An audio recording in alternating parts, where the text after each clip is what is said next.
Howdy, partner. What a Wednesday. It's Rumor and Innuendo. I'm Dominic D'Angelo of adfreeshows.com, SEScoops.com, and OneTrueSportTV.com. Per usual, I'm here with Mr. Robert Karplis, WD Creative _ish. Robert, we got some Dynamite to talk about, a little bit of NXT happening too. How you doing, man? I've legally changed my government name to Bobby Saints, and that is what I am expected to be referred to now as going forward. Bobby Saints. No, we're not doing that. But welcome to Rumor and Innuendo. Yes, we will be talking NXT. We'll be talking AEW. We'll be talking the fact that this is a wrestling show and Dom is wearing a boxing shirt. That's correct. Which is so. What's wild is on Saturday went out to dinner to a steakhouse here, and who walked in but Don King?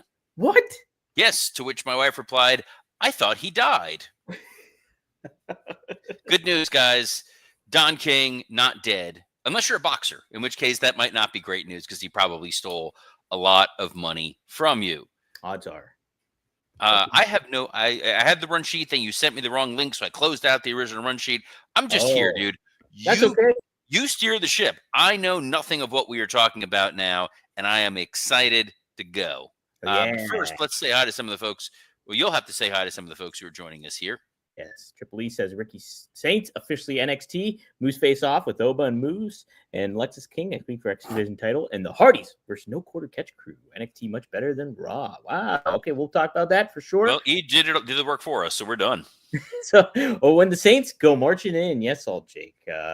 Willie Thornbrew says glad to be here live for the Rumor and Innuendo. Glad to have you here, Willie.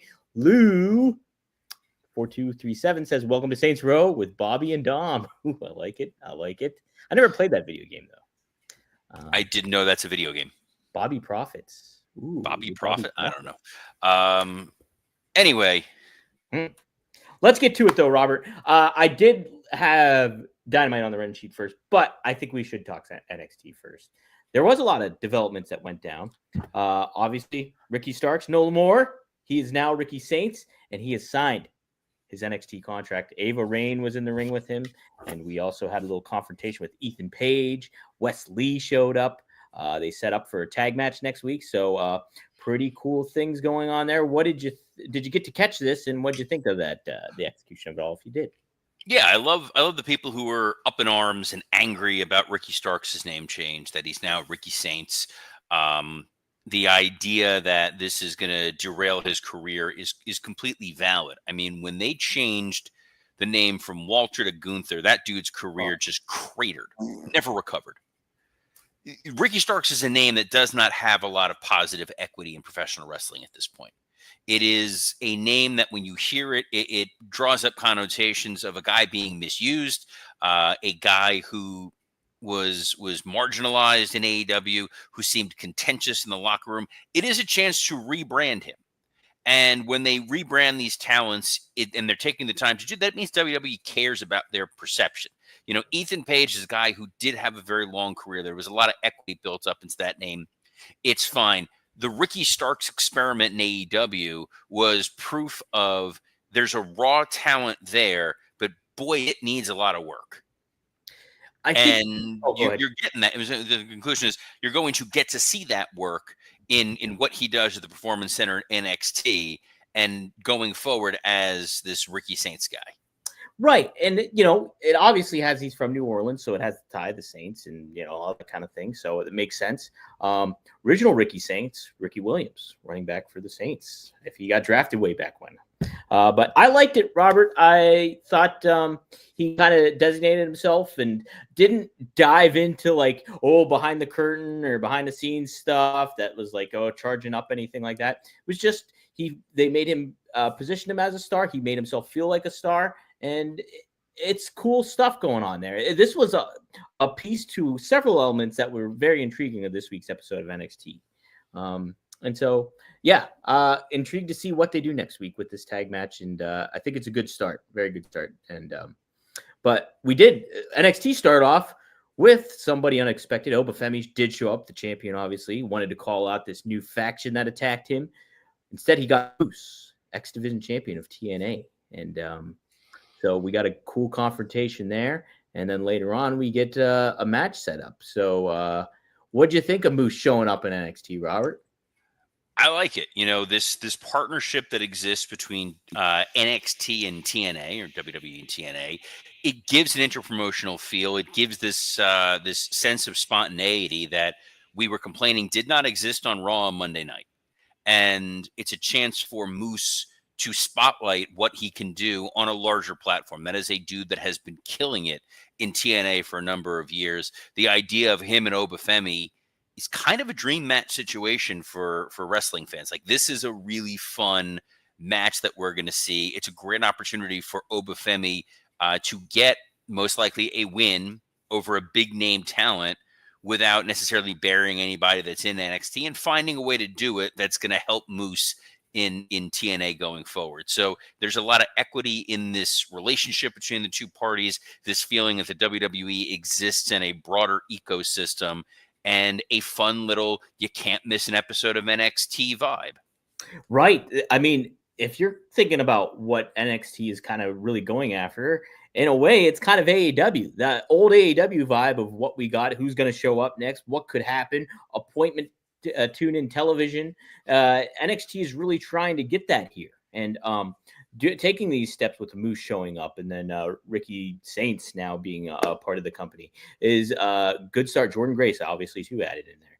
And then we also had this unexpected tag match, no quarter catch crew challenging the Hardys on NXT next week. So they're setting up the table here to be like this. That's the Dudleys.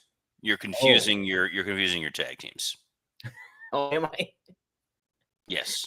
Well, what do you think of this there, Robert? I think they're really trying to cultivate a good audience for the CW here and do their due diligence. It's cultivating a strong audience for the CW. It's giving these people the spotlight. When I saw this, the first thought that I had was Matt and Jeff aren't in the WWE Hall of Fame. Mm-hmm. True. This is one of those rare windows where Matt and Jeff are in the same company. They're able to do some work with WWE, and Jeff's not in jail. Sets up things very nicely. So it'll be neat. It'll be neat to it further blurs the lines between these two promotions and brands and stuff like that. So Willie asks an intriguing question: will Moose have to change his name to Bullwinkle? If Vince was there, that would be the height of wit and witticism for Vince McMahon. But by the way, it would be Bull Space Winkle. Oh, good point. Yes. Uh-huh. Bull the Moose Winkle. Bull the Moose Winkle. Oh my God. Even I cringe at that, and I'm full of corny jokes. All right. Hey, will we get some corny Speaking of Moose Winkle, no, I have no idea. I didn't have any. No, we didn't have nothing there. Hey, will AEW Dynamite have something there tonight? I love that you've now just, whenever you lose your train of thought, you're like Harry Carey. You just yell out, "Hey!" Yeah, I do. Hey! Hey! We're going to talk about the Dynamite. Let's talk. We have the Ops challenging the Patriarchy. And some other Which, by the way, sounds like a think piece. Doesn't it? Yeah. The Ops are challenging the Patriarchy. Do we know what the match is actually going to be? Is it a tag match, a 6-man? I have no clue. Best producer in the business. Zero clue. Let's take Regardless of what it is, look, we've set up a number of times the possibility that we were going to see Joe and Hook, or Joe, Hook, and Shibata taking on Kip Sabian and Nick Wayne and Christian Cage. So this is an opportunity for them to get a little bit of physicality. Babyfaces get most likely an opportunity to score a strong win, and Christian probably abandoning his children. Yes, like a deadbeat dad. Well, it is a 3-on-3. It's a trios match, Robert. So get ready, get excited. The Ops will be. Oh, good. And this has no ramifications for the trios titles, which are obviously held by Dom's favorite team, the Death Riders. That's 100%. Oh, was it you who sent the merch that they're selling for the Death Riders? Yes, unbelievable. So this is worth noting for a moment. AEW is now selling a plain white T-shirt with like Death Riders on the bottom lower corner. They didn't sell the Harley Cameron puppet. Nope. They didn't sell Penta and Phoenix masks. Nope. They didn't sell Luchasaurus masks. No.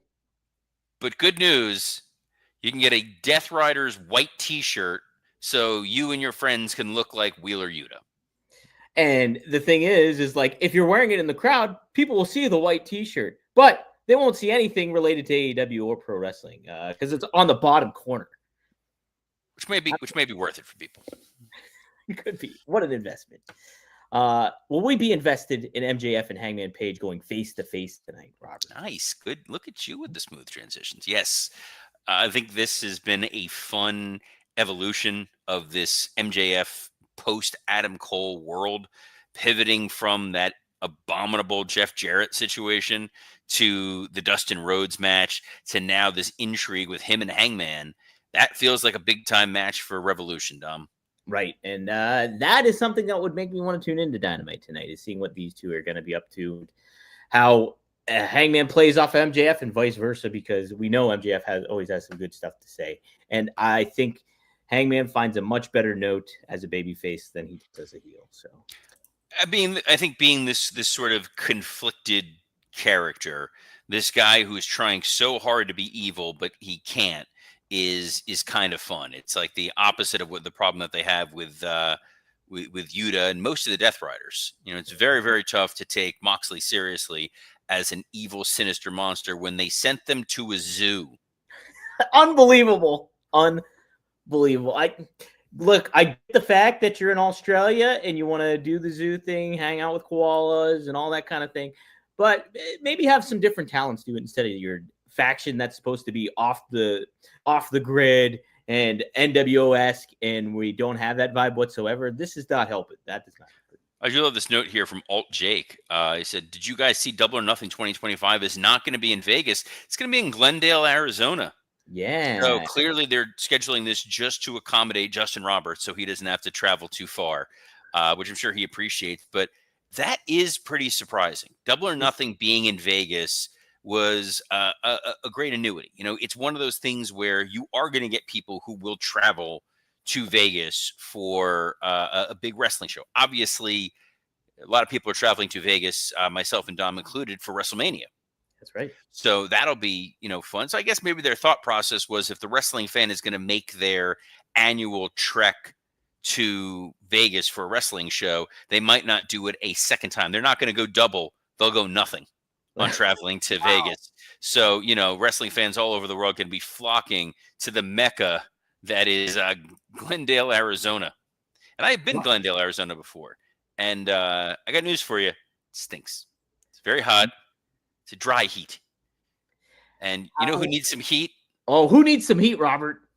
The fine folks in AEW. I was waiting for you to say the next match. I don't have the run sheet. I was teeing you up. I thought you were doing the ad read. You know who needs some heat? Ad read?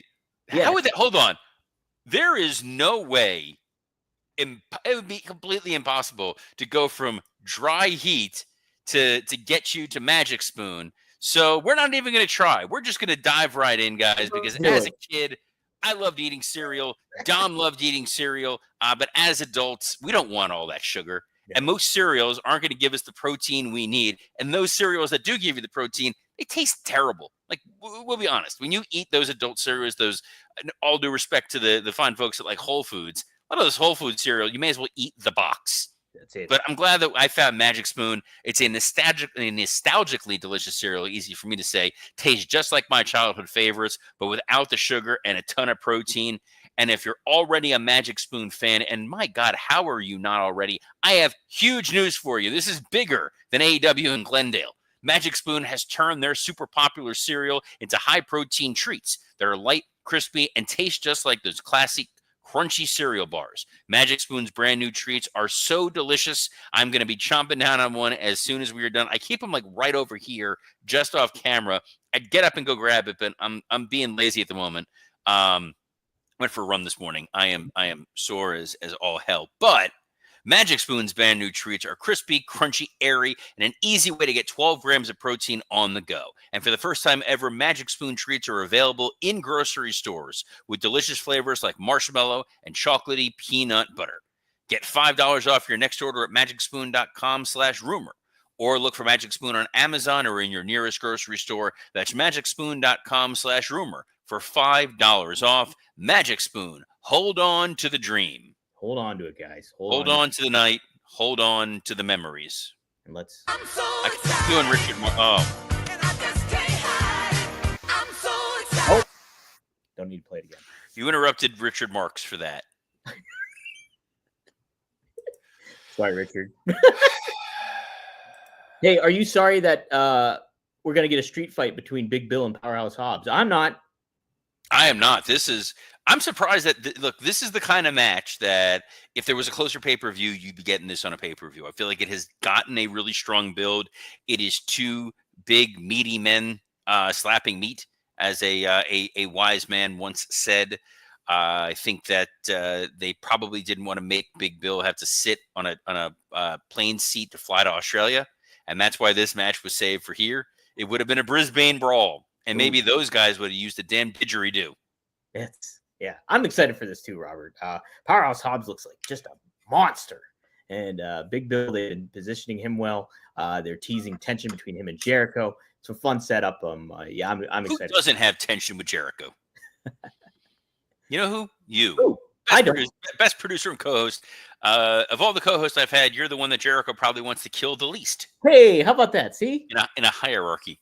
No, maybe. I don't know if he would care about Scott. Yeah, Chaplin has never said bad. Well, Chaplin said some bad words about him. Yeah, but Scott's funny though. So go kill Flanders. He's endearing.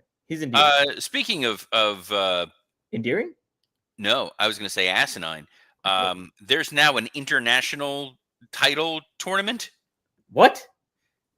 According to your note, erstwhile producer extraordinaire, it is the AEW International Championship Series. Oh, yes, I do see that now. I got no earthly idea what that means. What the hell is going on? Oh, my God. Orange Cassidy is facing Roderick Strong in this match, by the way. So hopefully we'll get a little details on it. Robert, the thing I was optimistic about, when they were saying Kenny Omega will be taking on Takeshita for the International Championship, I'm like, this could be a possibility where they merge those two useless belts together. What I've been thinking. Mm-hmm. Yes, that does feel like the ultimate outcome here is that we're going to get Okada versus Kenny Omega to fuse the two useless titles into one slightly less useless title. Yes. That's what it's all about. Orange Cassidy and Roderick Strong should be a good match. It'll probably be a little cold. So I'm a little surprised. Yeah, and Robert, there was nothing revealed about the Death Riders on the show either. Oh, Dom. Sweet, incredibly stupid Dom. Sweet summer child. There is no way in the world that we are not going to get some presence of the Death Riders. My guess is they filmed something in Australia backstage that they could take the night off, cope diving off of arenas, risking permanent injury. We do have that match in March, but I'm sure we'll get a pre-taped video package. I'm hoping, I'm praying, I'm trying to manifest this, that we will get some sort of video package. There's nothing announced with Will Ospreay or with Kenny Omega or with Takeshita or Kyle Fletcher as of now. So maybe they're letting all the folks that travel to Australia get a day off rather than traveling to AEW Dynamite, which is coming to you live from somewhere. Yeah, I don't know where it's from this time around. Again, Dom, you are a man amongst boys. And this is not the only podcast that Dominic D'Angelo drags down like an anchor. You've got a number of other shows that you get to work on. One of those is Working Stiff. Myself and Scott Chapman recorded our Patreon episode yesterday. It's up now. It's a doozy. We'll be back up and recording our main show tomorrow. But Dom, you got a lot of other co-hosts that have been between the ropes. That's right. You can see me way down today. We're going live. Me, Greg Gagne, Magnum TA. We switch it to Wednesday this week, so 4 p.m. Eastern Standard Time. Join us on 4horsemanetwork.com or OneTrueSport.tv. Where was my invitation? I have not been invited to any of these other shows. Oh, well, I can get you on something. I'm good. You don't bring them here. You don't intermix. You gatekeep. You are a damn gatekeeper. You don't want your friends intermixing.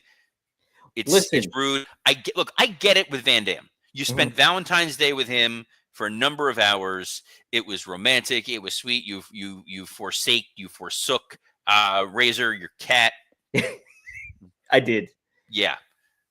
but I'll call it right down the middle with Bill Alfonso tonight too. 7 Oh, you're p.m. doing a little Fonzie action. Fonzie is back. He's got a new business venture he's into, so we're going to talk about that. We're going to talk about what his plans are for WrestleMania Wait, weekend. in Vegas. wait. No. You can't just say Fonzie is a new business venture. Like, when I look at him, the first thing I think of is obviously businessman. Yes. So that's the tease, Robert. That's the rope you in. We'll catch it right before Dynamite, 7 p.m. Eastern Standard Time on I'm RVD. tuning in. I kind of know what the hell Fonzie's doing. How can I give Fonzie my money? Fonzie's such a fun show. He just shows all the different memorabilia he has. We tell some stories. Fans interact. We get a good crowd in there. So everybody's welcome to join in. Right down the middle of Bill Alfonso tonight, 7 p.m. Eastern Standard Time, RVDTV.com. So good stuff, Robert. Man, we covered some ground here, and we still got we're under time. We're allowed to wrap it up a little early on a certain day of the week. This is not a committed 30 minutes. It's generally a 30-minute show, but the fine folks at AEW and WWE have not given us a lot of red meat for the base to talk about, and I don't want to spend time talking about Michael Cole's impulsive interview. No, I'm good. But this was good, and we're good. We'll be back tomorrow, as we are every day, Monday through Friday at noon Eastern. You can stream us on a plethora of platforms live, including the WW Creative _ish X account, the @SE Scoops X account, the @Dominic D'Angelo X account on YouTube, on Rumor Innuendo, Working Stiff, and ad-free shows. You can always catch the audio version of this show on iTunes, Spotify, and the like, wherever you listen to your podcasts. So on behalf of the man who is wearing a red hat for no political reason whatsoever, Dominic D'Angelo, I'm Robert Karpelis. Best of luck in your future endeavors. Fight like a butterfly, sting like a bee, fly. Dang it, I screwed it up.